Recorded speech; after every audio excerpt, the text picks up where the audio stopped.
बिस्मिल्लाहिर्रहमानिर्रहीम। देखने वाले तमाम भैन भाइयों को अस्सलाम वालेकुम। अच्छा जी, अज की वीडियो च मैं नाश्ता करन लगी हाँ। खिचड़ी बनाई सी, ये तो मैं सलाद बना के खान लगी हाँ। पक्खा है बंद का मौसम बेहतर ही आ, तो छत वाला पक्खा मैं चलाया। घर की सारी सफाई की हुई। अज कस्टमर के घर जाना, उन्हें कोई सूट फड़ के लिया। कल मैं गई सी, घर ही नहीं टकरे। अज जाने पानी का गिलास लागे रखा तो नाश्ता करते हैं। जिन भैन भाई ने नाश्ता करना आयो, तो नाले जिहड़े भैन भाई ने चैनल में सबसक्राइब नहीं किया वो सबसक्राइब भी कर लियो, तो जे मेरी वीडियो पसंद आई तो लाइक भी कर लियो। अच्छा जी, नाश्ता करके मैं लम्मे पै गई सी। दोपहर तो उत्ते का टाइम हो गया वा। आ देखो हुण दिल इन्ना घबरा रहा, मौसम चेंज जिहा हो गया। सुबह तो सही सीगा, इत्थे पक्खा चलाया, दुध सोडा बना के रखा सी ठंडा करने वास्ते, वो पीऊँगी। पी के तो अज कस्टमर के घर जिद्दां कि मैं थोनों पहले भी दसिया, वो जाना वा लैके आउणा उन्हां कोलों सूट। की सूट आ वो भी अपने भैन भाइयों नाल शेयर करदे आ। तो पहले दुध सोडा जिहड़ा ना ये मैं पी लवां, ये मैं बना के रखिया सी। दिल मेरा जिहड़ा ना घबरा रहा सीगा, ते मैं नाश्ता करके लम्मे पै गई सी। बाकी घरां दे काम करके मैं कहा घड़ी आराम करदे आ ते शाम नूं ठंडे होए निकलदे आ।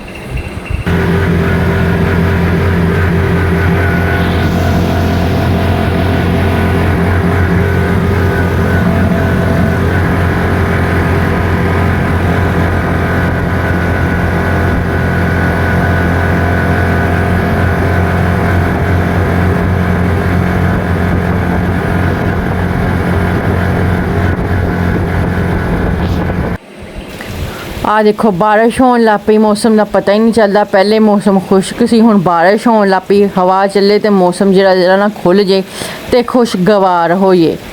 बारिश चलन लग पई, लेकिन हबस जिहड़ी है ना हो गई आ।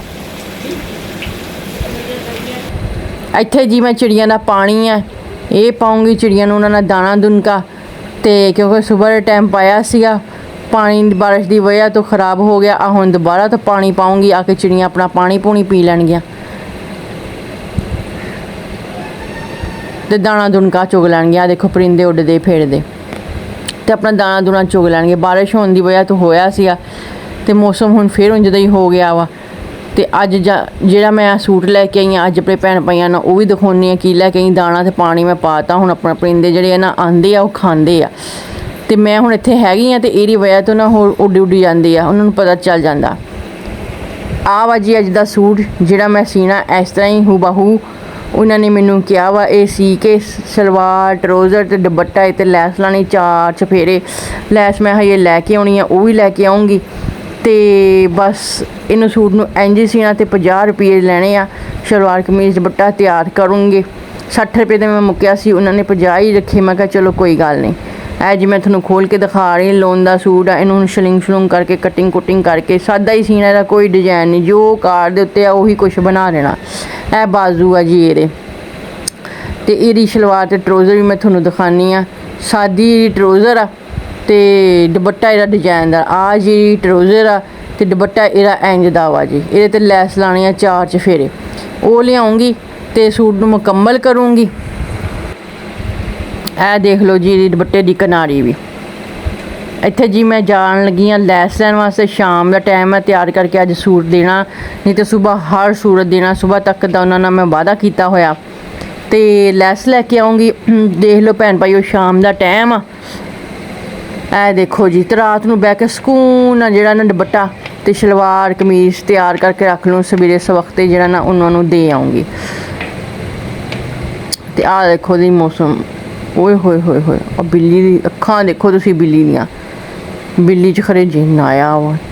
ये बिल्ली दी अखां किद्दां दियां होईयां, ये किद्दां झाकदी आ। इंज जानवरां च भी ना ए देखो किद्दां झाकदी, जिद्दां बाहर दी शै आई हुंदी है। देखो तो सही। बहरहाल मैं जानी अपनी वीडियो नूं इत्थे एंड कर दी। अपना ख्याल रखियो। चैनल पर वीडियो पसंद आई तो लाइक कर दियो, चैनल नूं जरूर सबसक्राइब करियो। मिलांगे अगली वीडियो च। मैं जा रही हाँ लैस लैन वास्ते। अल्लाह दे हवाले।